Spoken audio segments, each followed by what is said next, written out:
पश्चिम बंगाल के राज्यपाल सीवी आनंद बोस ने मुर्शिदाबाद जिले में वक्फ कानून में हुए बदलाव के बाद हुई हिंसा को लेकर केंद्रीय गृह मंत्रालय को एक रिपोर्ट सौंपी है, जिसमें कहा गया है कि कट्टरपंथ और उग्रवाद की दोहरी समस्या राज्य के लिए गंभीर चुनौती बन गई है। राज्यपाल बोस ने अपनी रिपोर्ट में कई उपाय भी सुझाए हैं, जिनमें एक जांच आयोग का गठन और बांग्लादेश के बॉर्डर से लगे जिलों में केंद्रीय बलों की चौकियां बनाने का सुझाव भी शामिल है।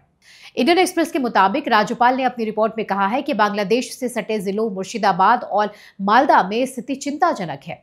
इन जिलों में हिंदू समुदाय अल्पसंख्यक है, जिससे सामाजिक संतुलन प्रभावित हुआ है। उन्होंने आशंका जताई है कि मुर्शिदाबाद के हिंसा का असर दूसरे जिलों तक फैल सकता है। राज्यपाल ने रिपोर्ट में यह भी लिखा है कि हिंसा पूर्व नियोजित थी और राज्य सरकार को पहले से इसके खतरे का अनुमान था, बावजूद इसके सुरक्षा इंतजाम नाकाफी रहे। इस रिपोर्ट में राज्य पुलिस की कमियों को उजागर करते हुए इस घटना की जांच के लिए एक आयोग की सिफारिश की गई है। इसके अलावा राज्यपाल ने कई सख्त सुझाव भी दिए हैं, जिनमें केंद्रीय बलों की तैनाती, जांच आयोग बनाना और जरूरत पड़ने पर संविधान के अनुच्छेद 356 के विकल्प पर विचार करना शामिल है। आपको बता दें, अनुच्छेद 356 का मतलब राज्य में राष्ट्रपति शासन लागू करना होता है। हालांकि राज्यपाल ने यह स्पष्ट किया है कि उन्होंने अनुच्छेद 356 लागू करने की सिफारिश नहीं की है, बल्कि केवल इसके विकल्प खुले रखने की बात कही है। उन्होंने कहा कि राज्य सरकार की ओर से बार बार अल्पसंख्यक हितों की सुरक्षा का वादा भी स्थिति को कंट्रोल नहीं कर सका।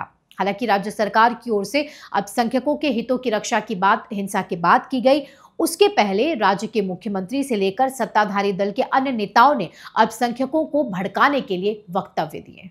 रिपोर्ट में यह भी आरोप लगाया गया है कि प्रशासनिक समन्वय की भारी कमी रही और पुलिस का रिएक्शन हिंसा के बाद काफी कमजोर रहा। राज्यपाल ने केंद्र सरकार से यह आग्रह किया है कि वे संवैधानिक उपायों पर विचार करें, ताकि राज्य में कानून व्यवस्था बहाल हो और जनता को शासन में भरोसा हो। राज्यपाल बोस ने अपनी रिपोर्ट में लिखा है कि विभाजन इतना गहरा है कि हिंसा के बढ़ने के बावजूद मुख्यमंत्री द्वारा बार बार ये वचन दिया जाना कि वे अल्पसंख्यक हितों की रक्षा करेंगी और राज्य में अधिनियम लागू नहीं किया जाएगा, मुस्लिम समुदाय को शांत करने के लिए बहुत कम काम आया। ये जरूरी है कि कानून का शासन मजबूती से स्थापित हो और पुलिस को हिंसा को रोकना चाहिए। राज्यपाल ने यह भी कहा कि राज्य में इस राजनीतिक हिंसा के इतिहास को देखते हुए और मुर्शिदाबाद हिंसा के राज्य के अन्य जिलों पर पड़ने वाले प्रभाव को देखते हुए मैं सुझाव देना चाहूंगा कि भारत सरकार न केवल मौजूदा स्थिति पर नियंत्रण रखने के लिए, बल्कि कानून के शासन में लोगों का विश्वास जगाने के लिए संवैधानिक विकल्पों पर विचार करे।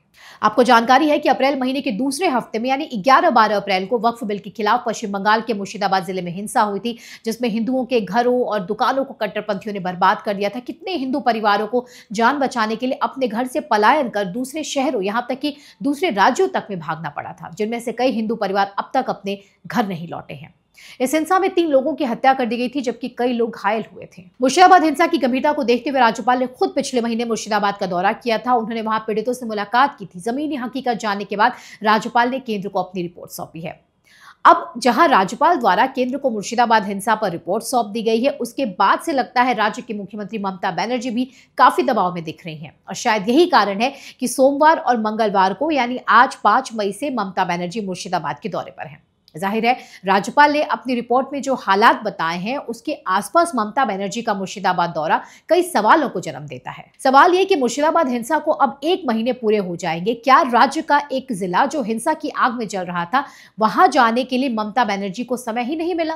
मुर्शिदाबाद में हिंदुओं की टारगेट किलिंग हो रही थी, हिंदू महिलाओं का शारीरिक शोषण हो रहा था। उन महिलाओं की हालत जानने की जरूरत क्या एक महिला मुख्यमंत्री को नहीं थी? एनसीडब्ल्यू की टीम ने दौरा किया, राज्यपाल ने पीड़ितों से जाकर मुलाकात की, लेकिन राज्य के मुख्यमंत्री होने के नाम पे ममता बनर्जी ने क्या किया? ममता बनर्जी ने जो किया वो हम आपको बताते हैं। ममता बनर्जी ने मुर्शिदाबाद हिंसा पर सिर्फ राजनीति की आरोप लगाए, हिंसा के लिए कभी विपक्षी दलों को जिम्मेदार बताए तो कभी बाहरी लोगों को। और अब तकरीबन 1 महीने बाद ममता बनर्जी मुर्शिदाबाद हिंसा की स्थिति का जायजा लेने पहुंची हैं। इसके पीछे भी शायद राज्यपाल और एनसीडब्ल्यू की रिपोर्ट का वो डर है जो केंद्र के पास पहुंचा है, जिसमें हिंसा के दौरान शासन प्रशासन की कई फेल्योर बताए गए हैं। राज्यपाल की रिपोर्ट का वो डर है जिसमें उन्होंने केंद्र को राष्ट्रपति शासन का एक विकल्प बताया है। फिलहाल इस वीडियो में हमारे साथ बस इतना ही, लेकिन आपको हमारा कंटेंट कैसा लगता है कमेंट सेक्शन में हमें जरूर बताएं। इसके अलावा अगर आपने अब तक हमारा यूट्यूब चैनल सब्सक्राइब नहीं किया है तो जरूर करें।